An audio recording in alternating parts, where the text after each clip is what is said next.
ये तीसरी एक्सरसाइज का काम होता है वक्र और उसकी अनंत स्पर्शियों के प्रतिच्छेदन, यानी कि कर्व को एसिम्प्टोट से कितने बिंदुओं पर काटती है। जब अपने अनंत स्पर्शियों की बात करते हैं तो इसका मीनिंग जैसे आपको पता है कि ऐसी टेंजेंट लाइन जो अनंत पे मिलती हैं। अनंत जो होते हैं वो अपने को दिखते नहीं हैं कभी भी। तो एक तो इनिशियल में अनंत समझ लो, यानी कि इनिशियल पॉइंट है वो इन्फिनिटी की ओर जा रहा है। एक फाइनल पॉइंट है लाइन एसिम्प्टोट का, वो इन्फिनिटी की ओर जा रहा है। तो दो बिंदु तो अपने को दिखेंगे ही नहीं कभी भी। तो इसलिए हम ये बोलते हैं कि यदि एनवें घात के वक्र को एक सरल रेखा सामान्यतः n बिंदुओं में काटती है। इसको समझने के लिए अपने कह सकते हैं जैसे वृत्त का समीकरण है x² + y² = a²। इस कर्व को एक रेखा कितने बिंदुओं पर काटती है, तो तुम कहोगे जी इसको ये 2 बिंदुओं पे काटती है, तो पावर 2 की इक्वेशन हो गई। और एक लाइन एक सर्कल को 2 बिंदुओं पर काटती है। इसी तरह से किसी भी कर्व के लिए ये एक चीज़ बनी हुई है कि जितनी पावर की वो इक्वेशन होती है वक्र का समीकरण, एक रेखा उसे उतने ही बिंदुओं पर काटती है। अब जब एसिम्प्टोट की बात करते हैं कि कोई भी अनंत स्पर्शी होती है वो nवें घात के वक्र को कितने बिंदुओं पर काटेगी, तो n बिंदुओं पर काटेंगे, लेकिन 2 बिंदु हम इन्फिनिटी वाले उसमें से माइनस करने पड़ते हैं। तो हम बोलते हैं उसको n-2 बिंदुओं में काटेगी, क्योंकि 2 प्रतिच्छेद बिंदु तो अनंत पर होते हैं। अब बात को आपने ये समझना है कि कोई भी n घात का जो वक्र होता है उसको एसिम्प्टोट से वो n बिंदुओं पर काटती है, सॉरी n-2 बिंदुओं पर काटती है। 2 बिंदु हैं जो हमें दिखते नहीं हैं। तीसरी एक्सरसाइज का जो काम अपने को करना है वो भी कुछ इसी तरह का काम करना है, जिसमें अपने को ये बताना होगा कि ये कितने बिंदुओं पर काटती है। जो वक्र का समीकरण है और जो एसिम्प्टोट्स है वो कितने बिंदुओं पर काटती है। और एक इसमें ये बताना होता है कि जो एसिम्प्टोट से कौन सा वक्र बनता है, कौन सा कर्व बनता है। तो ये जब क्वेश्चन मैं तुम्हें बताऊंगा तब ये क्लियर होते हैं कि इसको किस तरह से निकालते हैं अपने और किस तरह से कर्व बनाते हैं। अब आपने ये समझना है कि कोई भी कर्व जो होता है और कोई भी एसिम्प्टोट होती है जो वक्र को वो n×n-2 बिंदुओं पर काटती है। n-2 का से समझ आ गया आपको। अब जो वास्तव में एसिम्प्टोट काटेगी किसी कर्व को वो n×n-2 बिंदुओं पर काटती है। ये चीज़ें अब अपने को सिद्ध करके दिखानी होती है। अब कुछ नहीं, आर्टिकल वगैरह इसमें कुछ नहीं है जो करने वाला है, डायरेक्ट क्वेश्चंस होते हैं। तो क्वेश्चन देखो इस तरह से बने हुए। जैसे पहला क्वेश्चन है, सिद्ध कीजिए निम्न त्रिपद वक्र के अनंत स्पर्शी वक्र को 3 बार काटते हैं और रेखा दिश पर स्थित है। अब थोड़ा सा चेंज हो गया काम ए और बी की तुलना में, कि यहाँ पे अपने को एक तो ये बताना है 3 बार काटते हैं और रेखा पर स्थित है। ये चीज़ कर्व की इक्वेशन मिलेगी जैसे पहले मिलते थे। तो ये कर्व की इक्वेशन है x³ - 2y³ + xy 2x - y + yx - y + 1 = 0।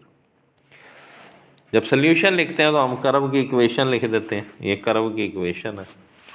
Maximum power देखते हैं कितनी है, 3 है।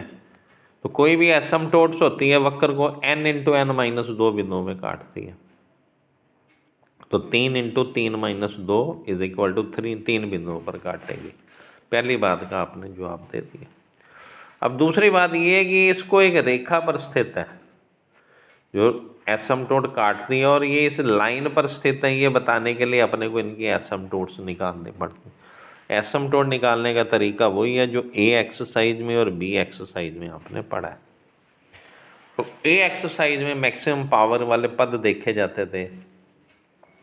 x की जगह 1, y की जगह m पुट किया जाता है। तो मैक्सिमम पावर 3 है तो φ3m का मान निकाल दिया, फिर φ3-m का निकाल दिया अपन ने डिफरेंशिएशन करके, फिर φ2m का मान निकाल दिया। 2 घात के जो पद हैं उनमें x की जगह 1 और y की जगह m पुट करके m का मान ज्ञात करने के लिए φ3m को 0 कर दिया, सॉल्व किया, फैक्टर किए, फैक्टर आ गया अपने पास 1 - 1 और -1।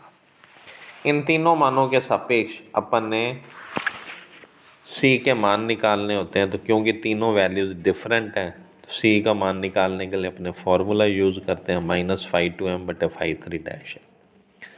तो m इज इक्वल टू -1 के सापेक्ष सी का मान लिखा, m के मान पुट किए, हल किया अपन ने तो वैल्यू आ गई सी की -1। एसिम्प्टोट की equation y is equal to mx plus C, तो -x -1 या x + y + 1 is equal to 0। फिर m इज इक्वल टू -½ के सापेक्ष निकाला, सी का मान 1/2 आ गया। एसिम्प्टोट की इक्वेशन लिखी y -½ x + ½ सॉल्व किया तो x + 2y -1 is equal to 0। फिर m इज इक्वल टू 1 के सापेक्ष निकाला, c का मान 0 आ गया तो y is equal to x या x - y। अब जो नई चीज़ें हैं वो ये है जो अपने को करनी है।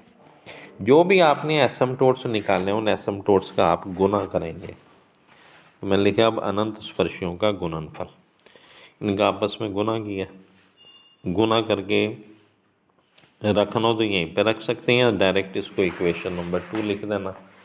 जो कर्व की इक्वेशन है वो इक्वेशन नंबर 1 होती है। अब इन दोनों को आपने घटाना है, 1 - 2 कर्व की इक्वेशन लिख दी, माइनस जो अब आपने एसिम्प्टोट्स का गुना किया वो लिख दिया और सॉल्व किया। तो मेरे पास वो चीज़ आनी चाहिए जो वो मांग रहा है आपसे। अगर नहीं आई इट मीन्स आपने कहीं ना कहीं गलती की है, चाहे एसिम्प्टोट निकालने में की है चाहे घटाने में इसको की। अब जब अपन ने घटाया तो x - y + 1 is equal to 0, जो कि सरल रेखा का समीकरण। इस तरह का काम अब आपने करना है। फिर इसी तरह का एक क्वेश्चन मैंने और लिखा है। एक जैसे क्वेश्चन है तो बीच बीच में मैंने छोड़ दिए हैं। सिद्ध कीजिए निम्न वक्र और उसके अनंत स्पर्शियों के 8 प्रतिच्छेद बिंदु एक वृत्त पर स्थित हैं जिसका केंद्र मूल बिंदु पर। कर्व की इक्वेशन मिली हुई xy x² - y² + x² + y² - a² is equal to 0। Curve की इक्वेशन लिख दी मैंने। अब कर्व की इक्वेशन में जो पहला पद है उसमें 4 घात बन रही है टोटल, तो मैंने f4 लिखा, आगे 2 बन रही है तो f2 लिखा। दोनों के बीच में 2 का फर्क है तो f4 इज इक्वल टू 0 इसके एसिम्प्टोट को रिप्रेजेंट करता है। तो एसिम्प्टोट हो गए मेरे xy x² - y² is equal to 0, factor किए तो x is equal to 0, y is equal to 0, x - y is equal to 0 और x + y is equal to, ये एसिम्प्टोट्स आ गए। इन एसिम्प्टोट्स का आपस में गुना किया आपने तो xy x² - y² is equal to 0 equation number 2 लगा दी। 1 - 2 किया, ये इक्वेशन बची x² + y² is equal to a²। Circle की इक्वेशन है जिसका सेंटर 0 0 है, रेडियस a के बराबर है। अब वापस अपने ये 8 बिंदुओं पर काटते हैं तो उसका जवाब देने के लिए करो की इक्वेशन देखिए अपन ने पावर 4 की है, फॉर्मूला लगाया n × n - 2, 4 × 4 - 2 is equal to 8। तो ये 8 बिंदुओं पर काटते। फिर मैंने एग्जाम्पल नंबर 5 लिखा है, अलग है थोड़ा सा क्वेश्चन। उस त्रिघात वक्र का समीकरण ज्ञात कीजिए जिसकी अनंत स्पर्शियाँ वही हैं जो निम्न वक्र की हैं और जो बिंदु 0 0 0 1 और 1 0 से गुजरती हैं। एक कर्व की इक्वेशन लिख दी मैंने, x³ - 6x² y + 11x y² - 6y³ + x + y + 1। अब ये भी देखें तो पहले 4 पद हैं वो 3 घातियाँ, तो f3 हो गया, ये f1 हो गया, तो मैंने लिखा f3 + f1 is equal to 0। दोनों के बीच में 2 का डिफरेंस है, f3 इज इक्वल टू 0। माना वक्र का समीकरण ये जो हमने फाइंड करना है वो हमने सपोज कर लिया। अभी जिसकी अनंत स्पर्शियाँ वही हैं जो दिए गए वक्र की हैं, तो अनंत स्पर्शियों का समीकरण f3 इज इक्वल टू 0 से फाइंड हो रहा है। तो मैंने लिखा वक्र का समीकरण f3 + ax + by + c is equal to 0। f3 का मान पुट कर दिया मैंने। फिर ये कर्व इन 3 बिंदुओं से गुजरता, तीनों बिंदुओं से गुजार दिया। पहले 0 0 से गुजारा, c का मान 0 आ गया। फिर दूसरे बिंदु 0 1 से गुजार दिया मैंने, a का मान -1 आ गया। फिर 1 0 से गुजारा तो मैंने b का मान 6 आ गया। ये a b c के मान वापस वक्र के समीकरण में पुट किए, इक्वेशन नंबर ये जो बनाई है आपने इसमें ये कर्व का इक्वेशन आ गया। तो वक्र का समीकरण ज्ञात करना हो जिसकी अनंत स्पर्शियाँ वही हैं, तो अनंत स्पर्शियों वाले पद को एज इट इज़ रख देते हैं, साथ में A X plus B Y plus C is equal to 0 suppose कर लेते हैं, बिंदुओं से पास करवा दिया, एक वक्र का समीकरण आ गया। इसके बाद ये क्वेश्चन लिखा मैंने एग्जाम्पल नंबर 6, उस त्रिघात वक्र का समीकरण ज्ञात कीजिए जिसके अनंत स्पर्शियाँ ये हैं। अब ये थोड़ा सा चेंज हो गया, फिर साथ में जो एक्स अक्ष पर मूल बिंदु को स्पर्श करता है और बिंदु -2 है, -2 से गुजरता है। तो अनंत स्पर्शियों के समीकरण लिखे मैंने, इन तीनों का गुना किया तो लिखा संयुक्त समीकरण है। ये मैंने वक्र का समीकरण सपोज किया alpha x beta y gamma is equal to 0, alpha beta gamma constant. अब त्रिघात वक्र का समीकरण खोल दिया मैंने इसको थोड़ा सा, वक्र मूल बिंदु से गुजरता है, 0 0 से पास करवा दिया, गामा इज इक्वल टू 1। अब ये वाली कंडीशन है जो ध्यान में रखनी होती है। मूल बिंदु पर स्पर्श रेखा ज्ञात करने के लिए न्यूनतम घात के पदों को शून्य के बराबर रखा जाता है। न्यूनतम घात के पद है ये alpha -2 a square x plus beta y is equal to 0। अब इसके गुणांक को 0 कर दिया मैंने, अल्फा का मान आ गया, बीटा इज इक्वल टू 0 आ गया। वक्र एक्स अक्ष को मूल बिंदु पर स्पर्श करता न्यूनतम घात के पदों को शून्य के बराबर रखा और इनको -2a में से पास करवा दिया, बीटा का मान आ गया -6a स्क्वायर, पुट किया, आंसर आ गया। तो ये इस तरह के क्वेश्चन हैं जो अलग अलग टाइप के हैं, वो मैंने कर दिए हैं आपके लिए। जो एक जैसे होते हैं उनको मैं छोड़ देता हूँ, उनको आपने खुद देखना है।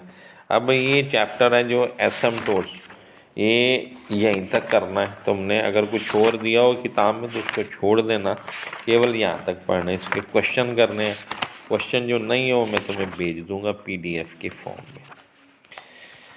ये आपका चैप्टर हो गया एसिम्पटोट्स। एक चैप्टर मैंने तुम्हें बता दिया पार्शियल डिफरेंशिएशन, एक पैडल इक्वेशन, पैडल इक्वेशन के बाद एसिम्पटोट। नेक्स्ट टर्म से एक जो इम्पॉर्टेंट टॉपिक है इससे का कर्वेचर, वक्रता, वो तुम्हें सिखाएंगे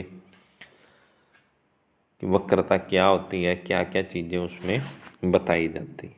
थैंक यू।